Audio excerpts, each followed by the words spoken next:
Hola, buenos días. Bueno, mi nombre, como han comentado, soy Andreu Sánchez y estoy como responsable de servicios IoT y de nuevos productos IoT en Cellnex. Os voy a explicar un poco el tema de IoT y cómo vemos que puede estar relacionado con la logística y cómo entendemos que puede ayudar a la logística. Aquí solo les da una pincelada de lo que hacemos Cellnex, por quien no nos conozca. Somos una empresa de infraestructuras y, entre otras cosas, tenemos infraestructuras que nos permiten... Estamos en 6 países en Europa y estamos creciendo, y, entre otras cosas, tenemos infraestructuras que nos permiten hacer y dar servicios de IoT. Imaginemos que pudiéramos conocer la posición o conocer el controles de temperatura o control de impacto, ya fuera de vehículos o no de vehículos, o de cargas que tenemos que queremos saber dónde están.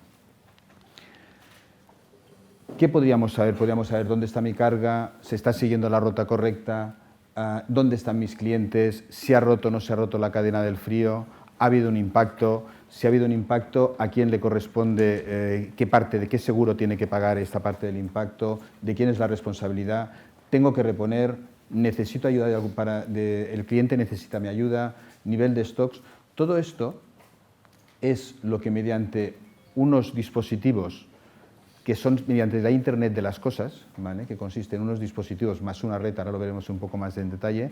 La gracia es que son dispositivos y es una tecnología que es económica de aplicar y que permite aplicarse en muchos casos de uso, por explorar. Básicamente estamos hablando de una tecnología que podemos decir que está distribuida en varias capas. Una primera, que sería el dispositivo. No sé si esto tiene... Sí. Una primera, que sería el dispositivo. Luego una parte de comunicación, que coge la información que el dispositivo está enviando y la envía hacia donde nos interesa procesarla. Luego una parte de plataforma, que sencillamente lo que hace es coger esta información y convertirla en una información que nos sea útil a nosotros. El dispositivo al final nos envía unos unos y ceros y queremos saber, pues, los grados de temperatura o la posición en que se encuentra un vehículo en un momento dado. Luego a esta plataforma o a esta información le hemos de dotar de inteligencia, es decir, hemos de analizarlo y hemos de ser capaces luego de ver cómo tenemos que actuar. Y una vez que hemos decidido todo esto, actuamos. Aquí vemos un ejemplo. En la parte del dispositivo, aquí veríamos, oye, tenemos un vehículo, tenemos una carga, lo que fuera, lo tenemos en cierta posición. El dispositivo nos envía una señal a través de la red de comunicación y al final nos llega a nuestra plataforma una cadena de bits de unos y ceros. Esta cadena se tiene que traducir, que es lo que hace esta parte de aquí, y la traduce en una longitud y en una latitud para saber dónde nos encontramos. Luego, la parte esta dice, oye, esta latitud y esta longitud nos representa a nosotros una alarma. Por ejemplo, está siguiendo la trayectoria que le tocaría, o está en el puerto que le corresponde hacer la descarga. Y, yendo más allá, con toda esta información, cogiendo mucha información, seríamos capaces también de hacer predicciones futuras. Es decir, basándonos en las alarmas y en los comportamientos que hemos analizado, seríamos capaces de decir, oye, pues sabemos que de aquí X tiempo va a producirse una alarma, actuemos antes de que se produzca para intentar evitarlo. Como sabéis, siempre hay gente que se dedica a hacer temas de analíticas y estas cosas, y hay una empresa que se llama Analysis Mason, que se dedica, entre otras cosas, a hacer analíticas relacionadas a temas de IoT, cómo evolucionarán, y estos son los pronósticos que hace esta gente. Estos son conexiones potenciales de bajo ancho de banda, ¿vale?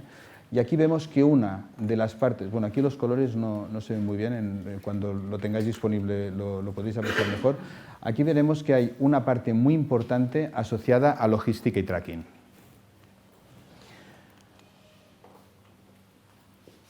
Aquí hay un punto importante, volvamos un momento atrás, que es esta parte de aquí, la parte de comunicación. Al final, la parte de comunicación, como comentaba el compañero anterior, es importante porque realmente hay en sitios que tenemos problemas con el móvil o tenemos problemas de que no somos capaces de pasar una información donde necesitamos, precisamente por la red de comunicación. Entonces, cuando estamos hablando de Internet de las cosas, lo que se hace es cambiar un poco el paradigma. En la actualidad se está hablando de un Internet de las personas, que también, como comentaba un compañero anterior, se trata de compartir gran volumen de datos. Siempre, a todos nosotros nos están bombardeando continuamente los operadores. Oye, en vez de 100 megas, ahora te voy a dar 300, luego 1 giga, ahora ya están hablando del giga de ancho de banda. Aquí lo importante es el ancho de banda en el caso de las personas. Esto tiene unos costes asociados y además que también se está utilizando un recurso, es decir, el ancho de banda, si tú lo estás transmitiendo por fibra, está acotada en la fibra, pero si estamos hablando del aire, al final hay un recurso, se está utilizando una capacidad que el ancho de banda es limitado. Entonces se pensó, ostras, realmente si estamos hablando, si pasamos a un modelo de Internet de las cosas, si vemos aquí el gran crecimiento que se está hablando, ¿vale? Aquí estamos hablando de estos 3.500 millones, ¿vale? O sea, estamos hablando de gran cantidad. Si todos estos dispositivos se ponen a enviar información utilizando la tecnología actual, es que vamos a saturar la capacidad, no vamos a tener capacidad de enviar, de asignar a cada dispositivo este ancho de banda para poder enviar toda esta información. Entonces se dijo, oye, ¿por qué no hacemos una comunicación especial para el Internet de las cosas que consiste en hacer transmisiones puntuales? Es decir, si estamos haciendo el seguimiento de una carga, a nosotros lo que nos interesa saber es la posición. Para enviar información relevante de la posición es necesario muy poquita información, muy poquito ancho de banda. Por tanto, ¿por qué no hacemos unas redes focalizadas a hacer esto? ¿Y cuál es la estrategia? ¿Cuál es la estrategia IoT? Pongamos reducir consumo energético. ¿Por qué? Porque podré tener unos dispositivos alimentados con batería que me dure durante años y que me vaya enviando información y que sean fáciles de instalar. Mensajes cortos, eso está relacionado también con el tema del consumo energético. Cuanto más corto sea el mensaje, menos cantidad de energía necesito para enviarlo. Redes de muy largo alcance. Las redes de muy largo alcance también redunda en el tema de consumo energético y en el modelo de costes sostenibles. Si nosotros necesitamos hacer unas celdas de comunicación, es decir, con una antena somos capaces de cubrir grandes superficies, el despliegue de la red es más económico y, por tanto, esto se puede repercutir en costes. Entonces, el enfoque de Internet de las cosas es este. Es decir, cuando estamos hablando de comunicación en Internet de las cosas, de redes que normalmente se llaman LPWA, de Low Power Wide Area, estamos hablando de este paradigma, ¿vale? Es decir, enviar poca información. Esto es un punto importante. ¿Qué es interesante en una red de comunicación? Bueno, por un lado, que tenga gran capilaridad. Es decir, si yo tengo una red de comunicación, pero la tengo aquí, una red muy buena, pero solo me ocupa esta sala, de acuerdo, aquí la podré utilizar, pero nos iremos a la sala y no la podremos utilizar. Por tanto, y en el caso de logística concretamente, pues es interesante, por ejemplo, que tenga una cobertura nacional, una cobertura supranacional. Después, que sea rápido el despliegue. Si hay un problema que queréis resolver, intentarlo resolverlo lo antes posible. Es decir, y lo que no vamos a hacer es que tecnológicamente implique unos tiempos de implementación muy largos, ¿vale? Por tanto, es importante que el despliegue sea largo. Otro punto importante es la integrabilidad de la información. Es decir, si nos están enviando una posición, garanticemos que la información que nos están enviando sea la correcta. Otro punto importante es que encajen todas las piezas, ¿vale? Que es la adaptabilidad, que sirva para muchos tipos de sensores diferentes y para poder enviar mucha información diferente. Y otro punto muy importante, sobre todo desde el punto de vista de negocio, es la sostenibilidad en costes y la sostenibilidad energética. La sostenibilidad energética, aparte de, oye, el dispositivo este me funciona con una batería, no es el hecho de que me funcione una batería, es, imaginad todos los costes que os ahorráis por tener este dispositivo funcionando con una batería. Si yo tengo que alimentar el dispositivo, tendría que hacer en la habitación una instalación eléctrica para hacer llegar corriente aquí y poderlo enchufar. Todos los costes asociados y luego al mantenimiento de la instalación, etcétera, etcétera, se reducen drásticamente si se consigue esto. Entonces, en el caso de logística, ¿no? Realmente se podría utilizar este tipo de información, es decir, enviar informaciones puntuales y mucha información puntual para resolver temas de tracking o resolver temas de condiciones físicas de los elementos. Se está conservando la cadena del frío, se está manteniendo, se ha roto, no se ha roto. Seguridad. Cuando estamos ya en un centro, podríamos estar hablando de maquinaria, de controlar el estado de la maquinaria, si está funcionando correctamente, si no, los consumos de suministros.